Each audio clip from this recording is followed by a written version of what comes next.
I'm gonna do, here we go. Hello, we're group 3, and our topic was get the most from your menu. My name's Daniel. My name's Caitlin. My name's Amber. And I'm Madison. So basically what we mean by reading your menu is how do you go out to a restaurant and eat healthily, or understand where you're eating so you can be as healthy as possible when eating. So pretty much all restaurants, I feel like most restaurants, most fast food places, especially in California, you're going to have like a calorie guide or nutritional guide to when you eat out. So you can ask for the information on what you are eating. But pretty much, in case you guys weren't aware, the reason food tastes so good at restaurants is because they loaded up on calories, fat, and salt. All the good stuff, which is also really bad for us. So basically what we're teaching is how you can help successfully navigate that. So a couple of helpful tips that we have are things like, when ordering soup, what type of soup are you eating? And I know that sounds crazy, but there's two varietals of soup. There's cream-based soup and broth-based soups. And you want to try to avoid cream-based soups like clam chowder because they are fatty and heavy and have a lot of calories. Another thing is salads. We all like to eat salads so we feel better about ourselves. But some salads are actually extremely unhealthy. And a way to avoid that, or a way to make them a healthier option, would be maybe change the dressing. So instead of eating ranch dressing, which I personally love, you avoid the ranch and get like a vinaigrette. It's light, it's lighter, it's way less fat in it, and it's better for your body. Now, if you are wondering, because like every food item is going to have a calorie count that's going to list grams of fat, if you want to figure out how much extra calories that those grams of fat are adding, you can actually do a quick formula, which is about 9 grams, or a gram of fat is about 9 calories. And then also something to look out for is drinks. So like coffee and water by itself actually has 0 calories, but soda is really unhealthy for you. Adding cream, sugar to coffee is really unhealthy for you as well. So it's just ways to understand what you're putting into your body so that it works better in 40 years. So we also did some additional research on the side. So something like grain is a big, heavy part of the American diet. So what do we do to kind of counteract that is like certain grains are not as good for you. So you want to avoid things like white bread and pastas like that, because the grain is hard to digest in our body. So what you want to do is you want to look for whole grain. So whole grain pasta, whole grain toast, things like that. That'll help you fight diabetes, heart disease, and cancers on the line. Now with drinking drinks, what you can do is you can, instead of like, let's just cut out soda. Soda's bad. We all known it for years, so let's just cut it out. So if you want to have a nice fizzy light drink, you can have like a soda water and add just like a little bit of juice or something, just to add a little bit of flavor. And then slowly that gets you like that, it gets your sweet tooth that little bit of kick it needs, but then also you are healthier for it. Now, some helpful tips when eating healthy is you can honestly eat at home. It's a great option. There's plenty of great recipes online you can find to just cook easy at home. You'll save money, but then also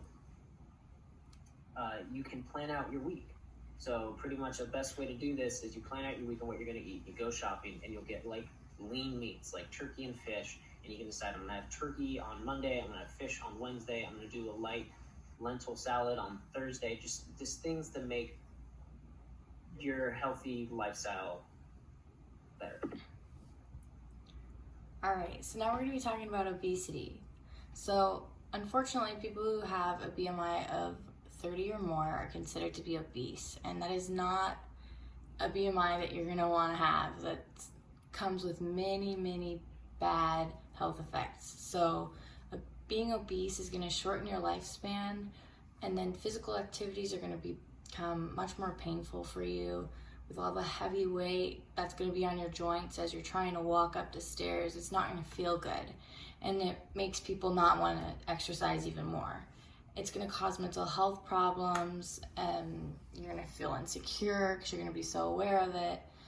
It's going to cause sleep apnea and breathing problems when you're just trying to, sleep. Like, I know personally my grandma has that. She has to sleep with something over her mouth, and she makes these loud noises at night that wakes my grandpa up. But anyways, Some factors that could cause obesity are going to be an unhealthy diet, a lack of exercise, the environment you're raised in, and your genetics. So you want to instill healthy eating habits in young kids so that they can grow up and sustain those healthy eating habits. So what is a healthy eating habit?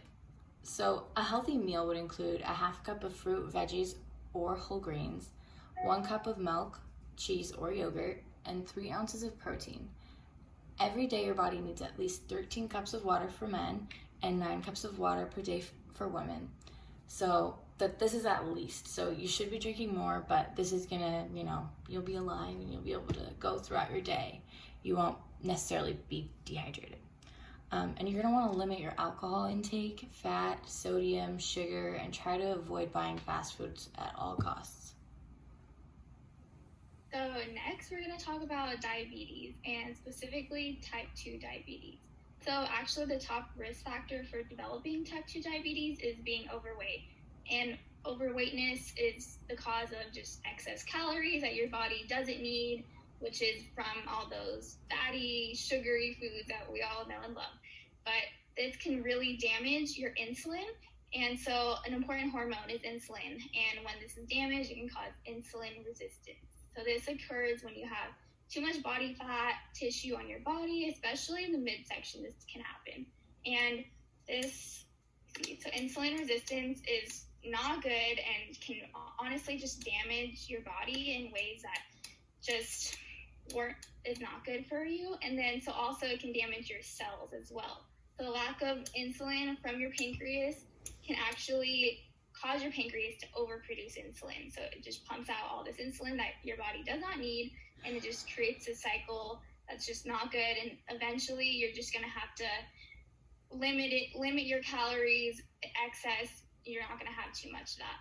So also your cells, when they can't produce this insulin, this causes, again, pumping out too much. Just you want to limit your excess calories foods basically, and then you just want to eat a little bit more mindful in a way, and just on the healthier side, you can enjoy higher calorie foods, but just in moderation. And honestly, when it comes to moderation, just including vegetables, fruits to help balance this out, because this is a really, really big risk factor that you do not want to have. And then here are some helpful resources for you guys as consumers. The first one is https www.nutrition.gov/aboutus. This website offers reliable information on physical activity, healthy eating, and nutrition. And then the second resource is www.goaskalice.columbia.edu. And this website helps answers questions about diet, exercise, and weight management. All right, awesome.